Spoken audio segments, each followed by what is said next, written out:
everybody. Thank you so much for joining us today. It's going to be a fun day. We're going to talk a little bit about pests. What's that? I can't see you. Can't see me. No. Can you guys see me out there? Dale's in the background and he says he can't see me. So hopefully you guys can see me and I'm not just black screen talking. Nothing. Okay, somebody let me know if I'm there. Hopefully I am there. Oh, I disappeared. Oh no! Okay, let's... Interesting. Well, give me a minute and I will figure out what's going on because it shows to me that I am on.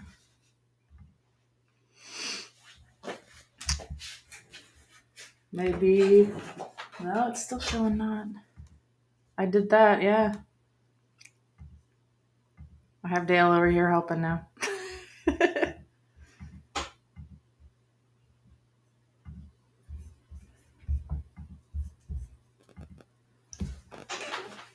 Oh my gosh. Okay. Huh. Well, I'm sorry, everybody. We're working on my it. camera. Top over there. Yeah, let's trade me computers. Dale and I are switching computers. Hold on. Just a second.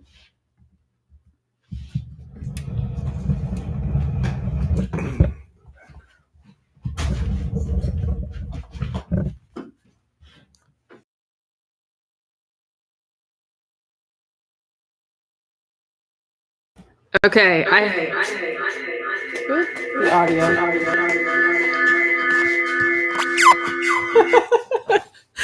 Wow, this is the most problems we've ever had, I feel like. My goodness. Okay, so hopefully the background's okay because Dale usually just sits to the side of me.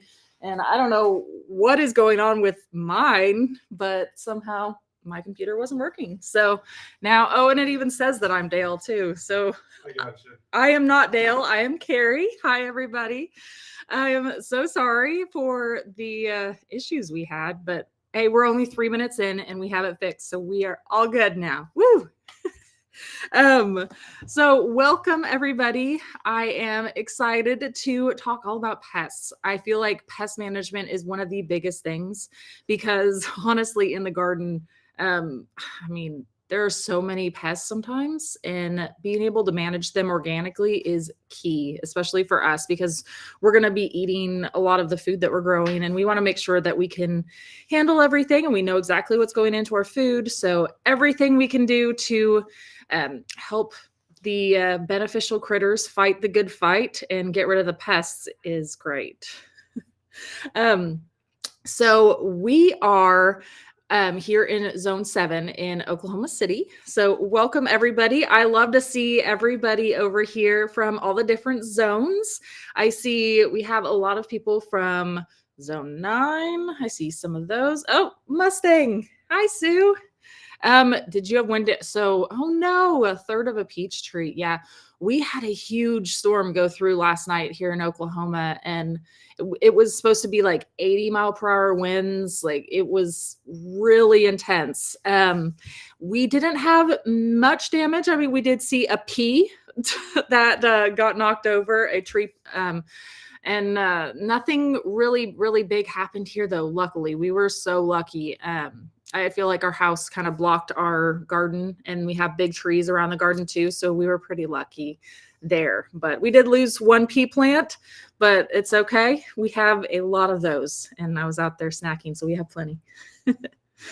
Well, hopefully your peach tree can recover, Sue. Oh, I see we have, and we have people in Zone 4. We have people from Indiana, all over the country. It's amazing. I love it. Oh, and even more from Oklahoma. It's great.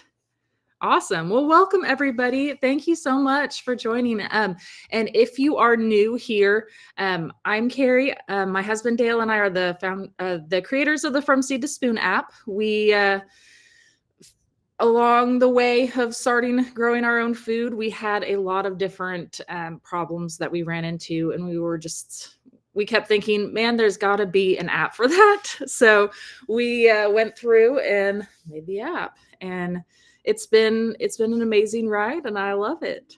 And today, actually, we are going to be giving away a free 1-year premium from Seed to Spoon app subscription. So make sure you guys comment away. Okay, awesome. Loving the app. It also tells me what pests to expect per plant type. Yes. Oh, fantastic. I'm so glad it's been helpful for you. That's so great. And our new Growbot feature too. I know you just, I think you are one that is testing out our new Growbot too. I am excited for that. Growbot is going to be new and improved. We are working on getting a new update out for the premium users. They're going to be able to see they're going to be able to send pictures to Growbot. So that way, Growbot can help you identify pests or plants or help what's wrong with your plant and all of that. It's going to be amazing. Is there a way to show you a picture of our plants? So there, well, right now, I mean, if you want to email it to us, you can. But Growbot here very soon will be able to help you with all picture related issues also. It's exciting. Okay, here we go. So today we're going to talk all about organic pest management tips. We're going to be talking just a few of the main pests, not all of them because there are so many of them out there. But we are going to be going over just a few of the most common ones and the most common tips and tricks. And if you guys have any other questions, please feel free to pop them in the chat. Or if you have other tips and tricks too, whenever we're talking about a pest, I would love to hear what you guys have tested out. If you guys have any surefire ways to get rid of these pests, help everybody out, pop up your suggestions in the side. I would love to see them. Okay. Oh, yep. So I already went over this. So one lucky winner here in the chat is going to be getting a free 1-year from premium from Seed to Spoon app subscription. And all you need to do is just comment over here to be entered to win. And then we will select the winner at the end. And this person too can get early access to the Growbot, which is sending the Growbot photos over, and also unlimited plants in your garden. You also will get free shipping on all of your orders through the app. So there's a lot of amazing benefits for having this. So make sure you all stick around to the end and we'll announce a winner. Okay, so let's jump right on in. So the first one we're going to talk about is cabbage worms. So if you are growing any sort of brassica, I'm sure that you all have battled these. They are those little tiny worms you can kind of see in that bottom picture right there on a leaf where they have been eating. There's a bunch of holes in that leaf. And they are definitely, oh yes. So this right here, what you're dealing with, I'm sure, is probably some cabbage worms because they leave the little holes behind whenever they're munching on your food. So these guys they can be relatively easy to handle. But first of all, you do need to make sure that, prevention is always key. So if you can prevent them, that is the best way to go about it. We have some insect covering on some of our garden beds. Now we don't have them on all of them, and you can definitely see the difference. We were out there this morning harvesting things, and it was just a night and day difference. Underneath the insect netting, like the plants are so big and beautiful, and the leaves are solid, like no issues. And then in the open garden beds, like they're very holy leaves, and we have a lot of issues with cabbage worms sometimes. So we try to do a lot of companion planting as well, which can really help to disguise our problem plants. So cabbage worms, like the name sounds, they usually go for the brassicas, things like your cabbage worms or the brassica, like broccoli, things like that. So those are the ones you kind of want to protect from these. And if you plant around them things like that are very have a lot of scent. So things like rosemary, like strong scented herbs, or onions, garlic, those are also amazing companions. And then also like flowers, like nasturtiums are also really good too to help get them off of the trail of your brassicas. And I will say one of the biggest things that we do with our cabbage worms are once we do have a huge issue, we will go through and spray some BTK, is what it's called. They are, it's just this naturally occurring um, soil microorganism, and it just will, you can spray it on your leaves and all that. It won't hurt you, it'll just hurt your caterpillars. And then also neem oil is also one that can help with cabbage worms also.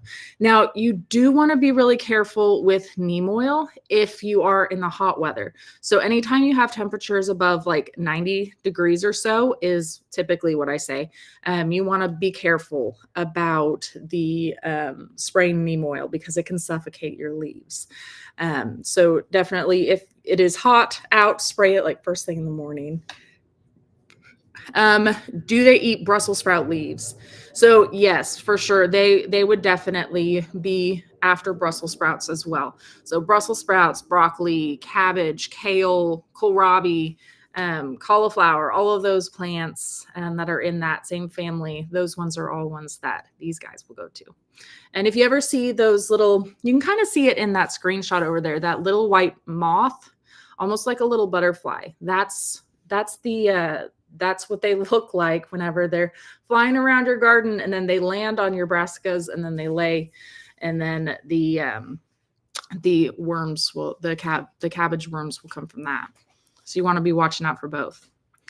Okay, are you planting mint around cabbage in a container? Fear of mint taking over? Yes, that's a fantastic concern. I'm glad that you realized that. So with mint, yes, anytime I companion plant with mint, I do always put them into a container, unless it's an area that I do want them to take over, which sometimes I do have areas like that.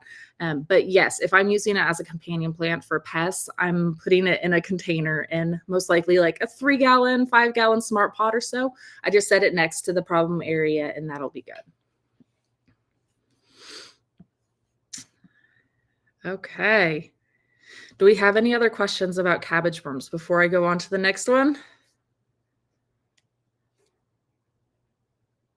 Okay. I don't think Dale's not in the room anymore, so I can't talk to him except through here. Okay. Oh, okay. He's walking in. Okay, so next, tomato hornworms. I'm sure you all have seen these if you've ever grown tomatoes before. They are huge. I mean, I was surprised the first time that I saw them. You would be amazed. And it's amazing too how easy they can blend into your tomato plants. With how huge they are, you would think that they would be really easy to find, but they hide so well in tomatoes.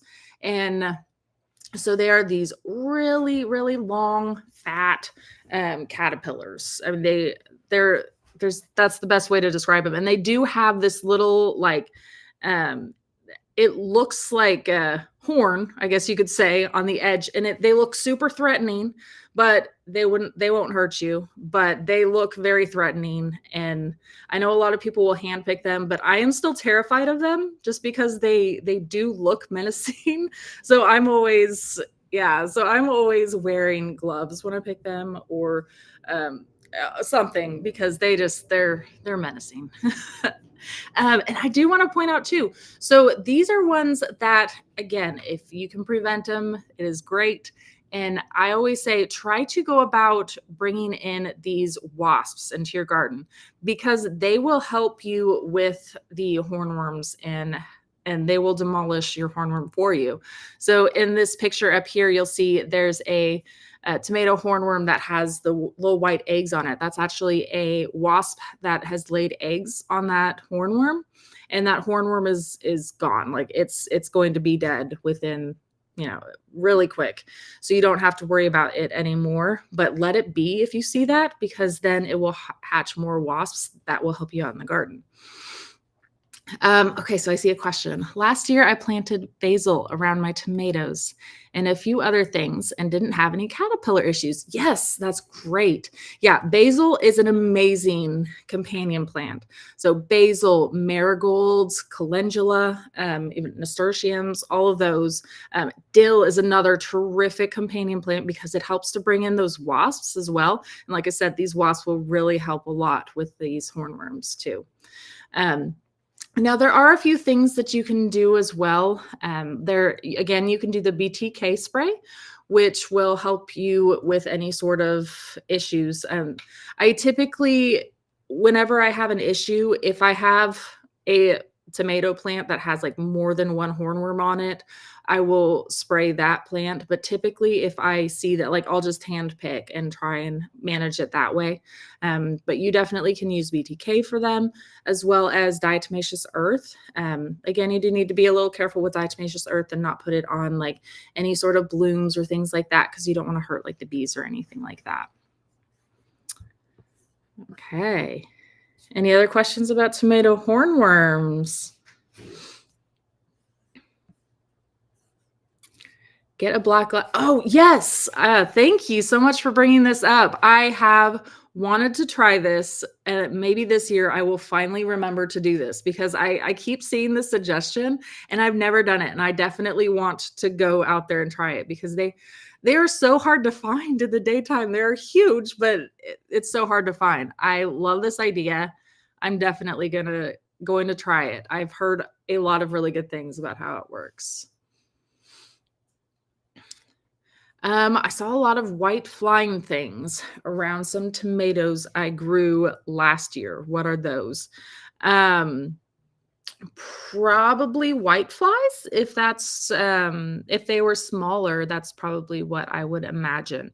Um, for those, all you really need to do is just put out these yellow sticky traps. You can get them anywhere. We have them in our app. You can get those, and then also just the Parkseed website has all of those too. But I would recommend doing the yellow sticky traps. That'll handle that issue. Yep, that's it right there.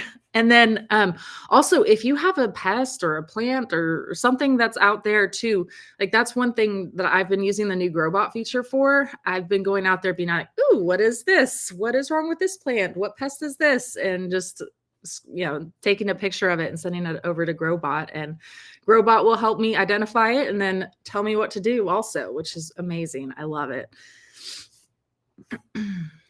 Okay. Go on to, oh my goodness. Okay. Well, we'll do this question real quick. I'd say, any tips for keeping stink bugs from spraying tomatoes and spotting them up? I do not like stink bugs either. They're a pest. They are very pesty. If you can, I would highly recommend doing some sort of insect netting, because that's really going to be the only surefire way. And then again, like I do a lot of hand picking with these as well. I know there's a lot. Using things like trap crops can help as well. So trying to keep them away from the area that you want to protect. So if they keep going on your tomatoes, plant something else that you want to put somewhat close, and then they'll go to those instead. You could use things like sunflowers. Mustard is a really good one too. So those ones will be good. And then also neem oil works too for those as well. But again, just be careful if it is too hot outside, be careful not to spray that in the heat of the day. Okay, well, we have aphids coming up on a later slide. Should we skip ahead? Yep. Skip ahead. Let me find aphids. Aphids. Here we go. Okay, we'll go ahead and talk about aphids since we're getting questions about aphids. Okay, serious aphid problems. I have marigolds. So neem seems to kill them, but I was hoping for something more natural. Okay, so yes, aphids. Oh man, we had a huge aphid issue this year but I feel like for the first time ever because we left our garage open and some aphids found their way inside of our seed starting area. And oh man, we had so many problems with them. But luckily, like we can put them outside, and now the ladybugs are out, and the ladybugs can go to work for us. Aphids will the ladybugs will devour your aphids for you. That is the best thing that I can tell you is try to encourage as many ladybugs as you can into your garden.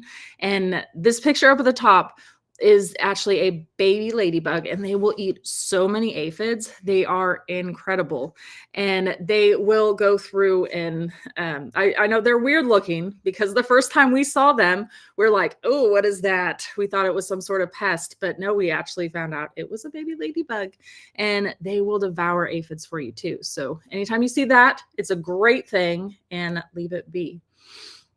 You can also if you have an issue, you can go through and just spray the underside of leaves with some water to knock them down to the ground, and then they can't get all the way back up. Now you will have to repeat this a few times just to make sure there's no new aphids, things like that. But that is a great natural way to go about getting rid of any aphids as well. And then some companion planting. So again, things that are going to have like strong scents. So rosemary, mint, basil, cilantro, garlic, chives, all of those are going to be really good for keeping the aphids away and away from your plants that you want to protect. Okay.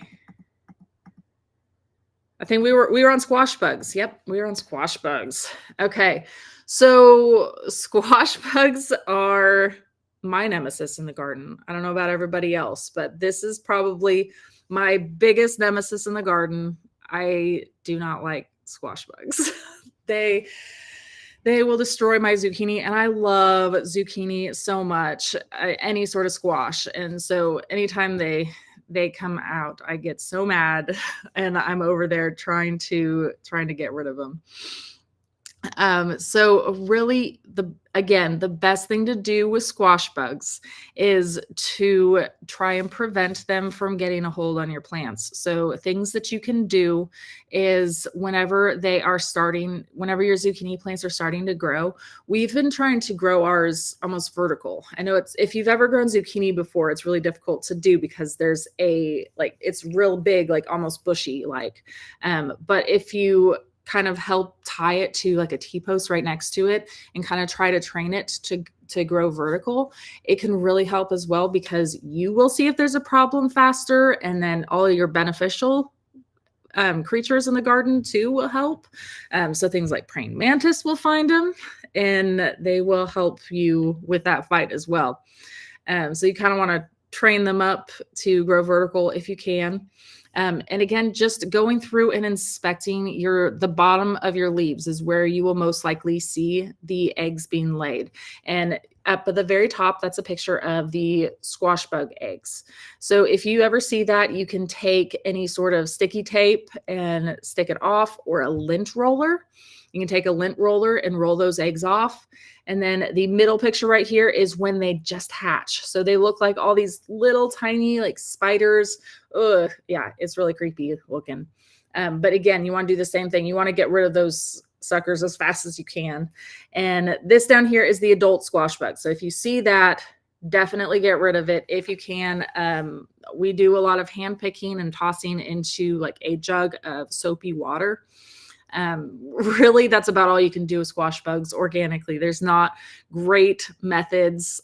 Some people say that neem oil works really well for them. We haven't had great luck with pretty much anything except hand picking and just staying on top of it.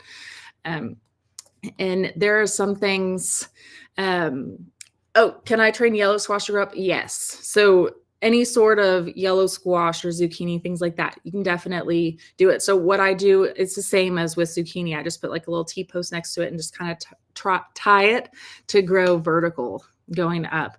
And it'll be a little difficult at first, but it'll learn and it'll go up too. I got one of those net coverings for my squash. Is it okay if the net layers loosely and touches the plants? So, yeah, I would say that's just fine. Just be careful whenever you water as well, because you don't want it to like be sitting in the water. But also, I would only have it covered whenever it's younger and it's not fruiting, because then the pollinators can't get to it unless you're going to be hand pollinating, which is great. So for me, what we're going to be doing this year is we're going to be attempting to grow ours under some insect netting as well, but we're going to keep it under some insect netting until it gets older. So that way we don't have to deal with it in the beginning. And then once it starts to flower, we're going to open it up. So that way the pollinators come in, do their work, and we can get squash from it. So with squash bugs, there's some good companion plants that you can do, things like marigolds, nasturtiums. Mint and dill were ones that were really good about helping us last year a lot. So we're going to be doing a lot of mint and dill again. And again, anything strong scented. You're going to notice a trend here. Strong scents and herbs are all amazing companions.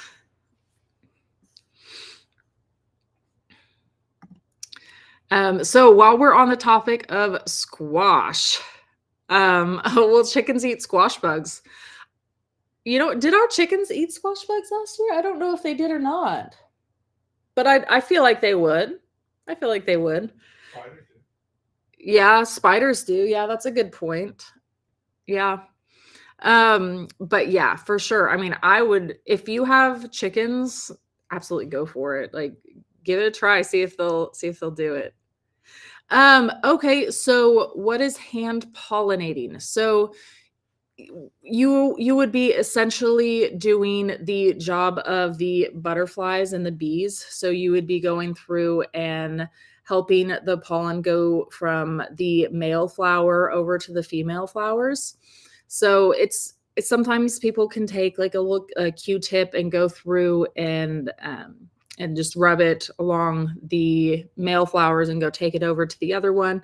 But again, like I feel like once you are at the stage where it's flowering, you can go ahead and just open it up and let nature do it for you. So that way you don't have to. We do hand pollinate things that are like inside that we don't have pollinators for, but we don't do a lot of hand pollinating outside. So have you ever successfully grown your squash upside down? I have not.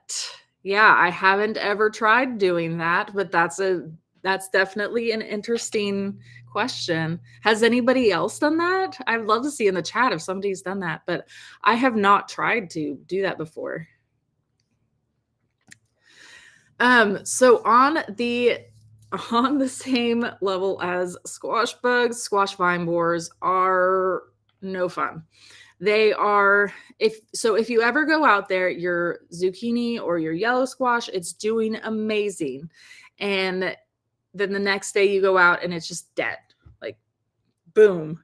It was probably the squash vine borer. So a lot of the times you won't notice it until it is at the very end of its stage. So it's this little, so that's the squash vine borer up there. It bores into the stem of the squash plant and it eats it from the inside out pretty much. It's really gross. So you will notice after you're looking to see what happened to your squash plant, you will notice that at the base of the plant, it looks all like really yucky, and you'll see a lot of grossness. I don't know how else to describe it, but you'll notice that there's an issue. So a few things, again, prevention for these. And one thing that you can do is, besides insect netting, again, we're going to be handling our squash very similar. Like I already said how we were handling with the squash bugs. We're going to do the same thing for this reason as well, is growing it under insect netting and then opening it up whenever we have flowers for pollination to occur. But if you don't have insect netting, another thing that you can do is take some aluminum foil and wrap the base of that plant up, and that will make it so that way the squash vine borer won't be able to bore into the base of that plant and lay its eggs. So it'll help down there. So that's definitely one thing that you can do for prevention. And then of course, companion plants too. Now, of course, it's going to be all the same ones that we've been talking about: mint, nasturtiums, but also radish. Radish is another really good one to help with like squash bugs, squash vine borers.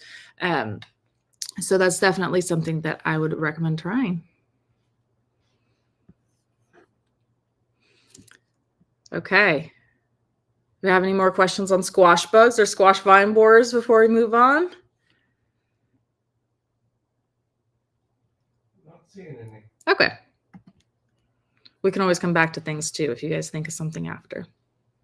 Okay, next, cucumber beetles. So these look just like ladybugs, and they are, instead of the red and black, they are yellow and black, and they will go through and they will cause various diseases for your cucumbers. They cause a lot of issues. So you definitely want to handle them whenever you see them. So besides hand picking, again, they are an amazing, easy idea for them is by simply putting up those yellow sticky traps. These work amazing for cucumber beetles. Super easy. All you do is just simply take that yellow sticky trap, remove a side, move the other side, and you can either just like hang it up or put it up somewhere, and it works amazing at catching these cucumber beetles along with other little other pests as well too. It's really helpful. You can also do DIY methods too for cucumber beetles. So we built a DIY cucumber beetle trap, which is that image up there in the corner with the yellow solo cups. So you're trying to mimic what the squash flowers looked like. And then we put some of the tangle trap coating on the inside. So that way, whenever they landed in on it, they would get stuck. So it was super easy to build something like that. That works also. And then again, if you can, insect netting works great. Now it's going to be a little bit more difficult for things like cucumbers, because cucumbers do need space to grow and they need a trellis. So it is difficult to cover these. But if you can, it is amazing to do to protect from all sorts of different pests. And other companion plants, very similar to the ones that we've talked about in the past, the nasturtium, marigold, and then like catnip, mint, chives, sage. All of those herbs too are going to be really great at helping to hide your cucumber beetles and all that. It works great.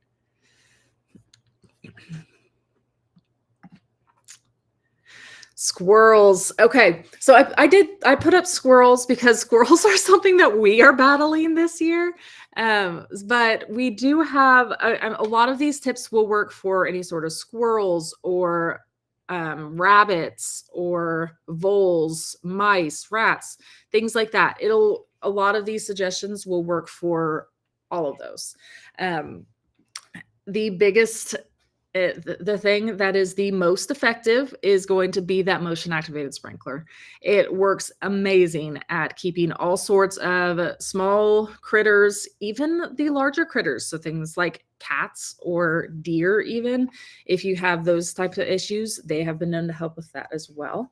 But these motion activated sprinklers are so helpful. So if you just put them in the garden where you are having any sort of issues, whenever it senses motion going by, it'll start spraying erratically, and it'll scare off either the squirrel, the whatever it is that you're having issues with. It will help spray and scare it away. Oh, I saw a question pop up, but it went away. So that's something that helps really good. Also, if you can cover any seeds, especially if you just started seeds, try to cover them with some burlap because squirrels and voles and rabbits, things like that, are known to kind of scrape at the soil. So you want to try and cover if you can, anything like that. Owls, fake owls are helpful sometimes as well, especially the ones that have like the wiggly heads. Those ones are a little bit more lifelike and it'll scare them away a little bit better. And then any sort of cat or dog that you may have will help as well with this.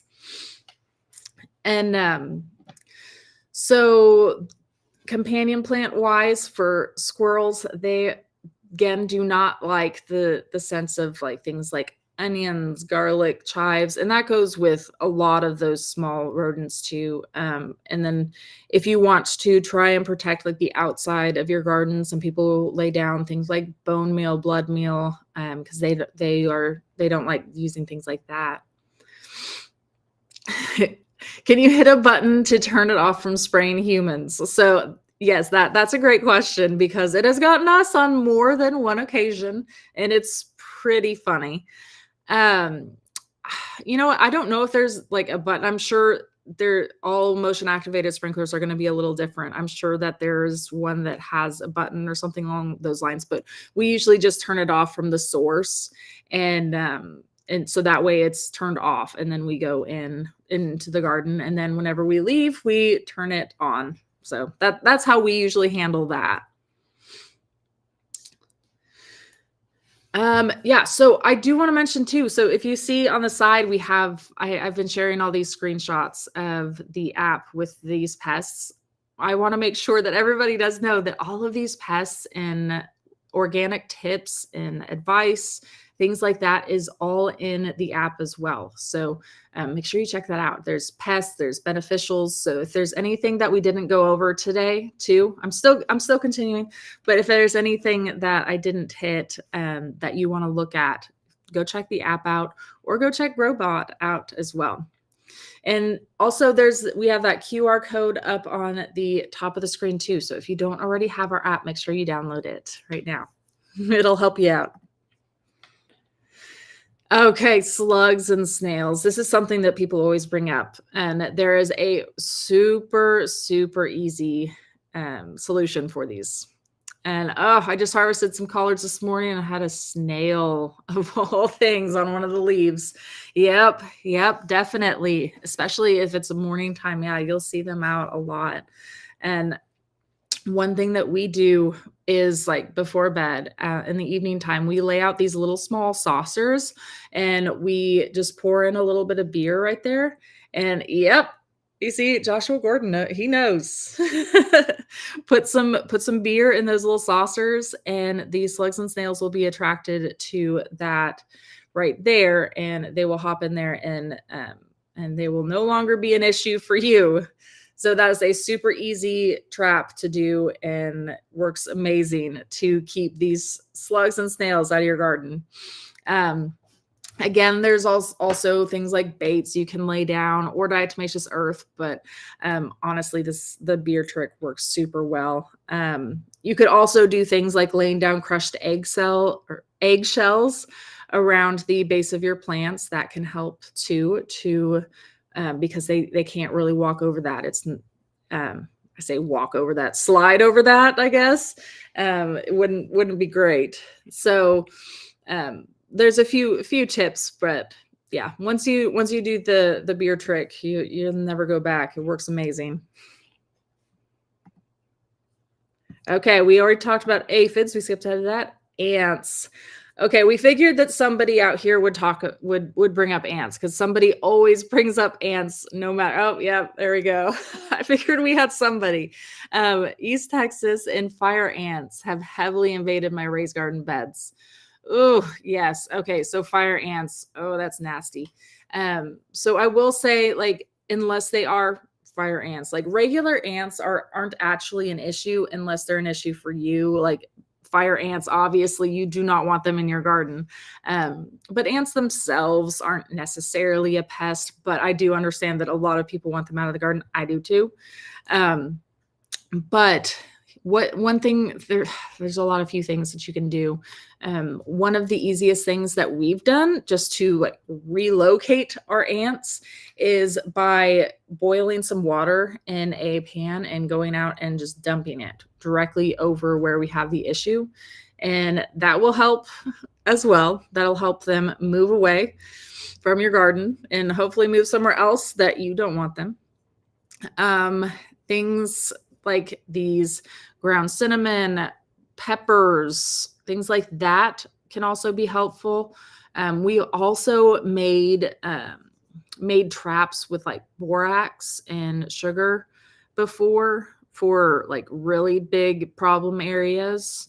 Now you do need to be careful if you do have other pets around, because you do not want anything else getting into that. So make sure that you don't have like any cats or dogs or anything that can get a hold of that. Diatomaceous earth, again, you could try that. That can help too. Yeah, hopefully some of those tricks will help you with your ant situation. Okay. Whew. Like I said, 12:42. I knew we would have a lot of questions too. And I figured even by limiting the amount of pests that I would talk about, we'd still go right up to the end with all those pests. And that's definitely not even all of the pests that you could encounter. And I definitely want to recommend keeping Growbot handy, because Growbot can be super helpful to, again, identify if it's a pest. Sometimes it might not be. It might be beneficial, and it'll help you identify and know exactly what to do in them as well. Okay, do we have any other questions, or do we want to do the giveaway now? A few more questions? Okay, let's pop up a few more questions here. Okay, so for the yellow sticky traps, do you ever have problems getting your ladybugs stuck in them? So I have actually never had any sort of problems with any beneficials, unless you want to count flies as a beneficial, because they do pollinate, but I consider them more pesty. That's really the only I've never had any issues with ladybugs or butterflies or anything like that. I know some people have mentioned it before and people are very concerned about it, but I've been using them for years and I've never had any issues like that before.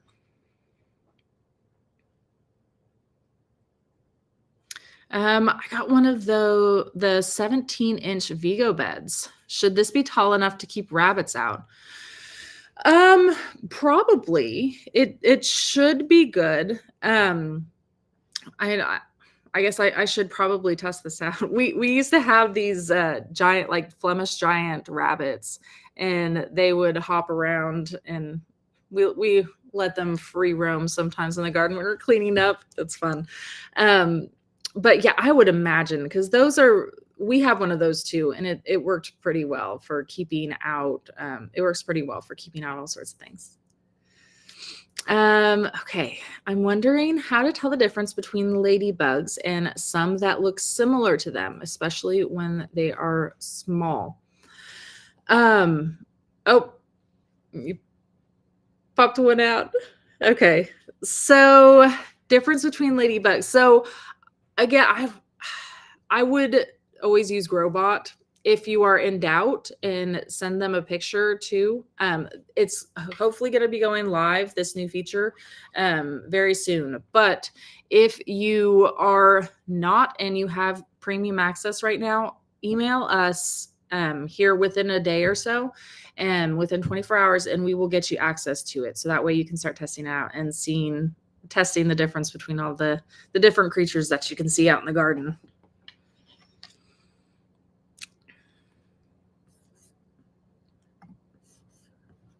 Okay.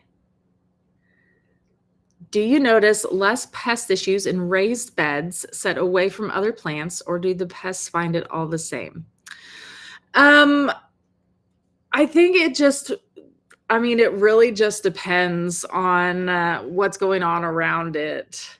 Um, I mean, if you have like companion plants around them, or if you have like a heavy wooded area with lots of hiding things, um, yeah, it's really so dependent upon the situation. You can have the identical beds like planted out, and then like one gets more sun than the other, so the pests like it more. It's yeah, but honestly, like yeah, there's no big. Okay, how best to keep your dog from laying in your raised beds? I will say I do have a really funny picture of our dog laying in a smart pot. She thinks that those are just the best dog beds that there are. They must be very comfy. So I would say probably using the motion activated sprinkler, unless your dog likes that though too. But usually the erratic, like how it starts, because it just like suddenly starts and it's pretty erratic, and it goes and it sprays pretty heavily. So I might test that out personally. But we did once have to build a fence just to keep out our dog too. So who knows? Some dogs are more stubborn than others. Okay. No, Growbot is still part of has free preview for the three plants. And then you should be able to see that. And there is a section up at the top area that will show you your history, because each question that you ask, it's a brand new fresh screen that pops up. So there's a section up at the top where it's like settings or something like that, and you can see that. Oh, I'm getting chatted here. Oh, and I hear, but guess what, Kayla? You will get unlimited access to Growbot now, apparently. Congratulations. I was just informed that you won. Woo! Yay! Congratulations. You got the free 1-year premium from access. So you will not only get unlimited Growbot questions now, you will also get you can also get access to the new question and answer. You get that free preview for the pictures that you can send now. And all that. So congratulations. I am excited for you to try it out and see what you think about it. Okay, we have a few more questions. Have you heard about planting your vine plants inside toilet paper rolls half buried to keep away vine borers? Yes, for sure. We've done this before to help against squash vine borers. It definitely works great. We've also used it to help for things like cutworms. If you have any issues with cutworms, there's a lot of benefits of doing this. We've definitely done this. We've done this a few times, especially with, I feel like with beans for cutworms. We had one season where we had to go through and do it for all of them because we kept having issues. But this does work really good for vine borers as well. I love it. I loaded 15 new plants into the app 2 days ago. That's amazing. Yeah, I've been adding plants fast and furious as well, because we've been transitioning. Like today, we went out and pulled a lot of our cool season crops that are bolting, and we're going to be planting out a whole bunch more of our warm season. I'm so excited. I love it. Oh, and super exciting too. A little teaser for you guys. They are working on a new feature too, where you can just take a picture of the seed packet and log it that way, or make a custom plant that way by just taking a picture of the seed packet. It will be awesome. I'm so excited for that. So again, whenever that new feature rolls out, we'll be doing it very similar to this. So if you guys want access to be previewing that, we will definitely be calling on people to help us test it.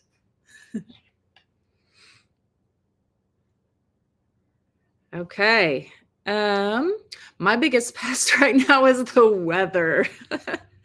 Got anything for the rain and wind and cold? Yes, I feel you. We like I said, we had a storm blow through last night that was like 80-mile-per-hour winds. It was, oh man. But yes, I understand the weather can be a pest, especially right now. So I would say So if you've seen a picture of our garden, we have these DIY PVC hoop houses that we use, and they actually did surprisingly well overnight whenever we had our big storms last night, and those worked really well. So anytime you can do like some sort of like cover, it'll help regulate the rain, and it'll protect your plants from the wind as well. And cold as well too, especially if you have like plastic sheeting on it or any sort of like frost blankets, things like that you can lay over them. It'll really help too. And we did build a little shade wall as well, which is some T-posts into the ground, and we put some shade netting right there. So anything you can do like that. We've also done like living shade walls too, where we will build a trellis and have like beans or something along those, or cucumbers or whatever you want to grow up a trellis, and have some plants off to the side of it. So that way you can still, you can grow things that are a little bit more protected from this wall of plants that you have. Would the yellow sticky traps work for leaf miners? Yes. I wish I could easy pull up a picture that I had of a leaf miner on it. But yes, for sure. It works amazing. So anytime I see leaf miners out, I definitely put out those yellow sticky traps. Works like a charm. Oh, yay. Lisa's just found our app last night. Excited to use it. Well, I am super excited that you found us and that you joined us today too. Awesome. Well, great. Welcome. Okay, a farmer told me if I ever grow cabbage, mix dishwashing solution with water and spray the cabbage. Does anyone else do that? Yeah, I mean, I would say this will work really well for those cabbage worms and things like that. It's basically just like a insect soap that you're making right there. Just wash them away. They won't be landing on it and they'll fall off. Like it'll work really well.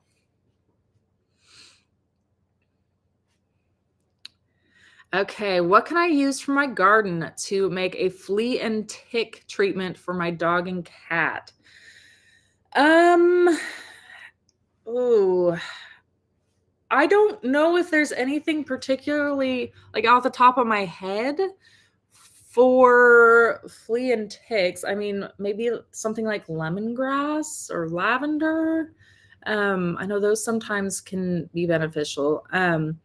What we've done in the past is make like a there's like cedar side spray that we use. I mean, we get that and we spray ourselves and our animals with that, especially if we're going on a hike or anything like that where we're worried about fleas or ticks. If you spray, can you still feed the leaves to the chickens? Cabbage and broccoli. I'm not sure what we're spraying with. So maybe like BTK, because we did talk about that, or neem oil. Yeah, so either one, I mean, wouldn't be an issue, but I would just rinse it off and you'll be fine for sure. Because all of that is safe for you. I mean, but obviously you're going to be washing it off too. But yeah, I'd say it's perfectly fine.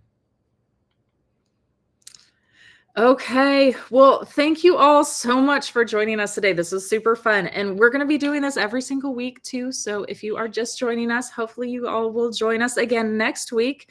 And also, if you aren't following us already on our YouTube channel or Instagram, Facebook, TikTok, wherever you guys are, we are pretty much.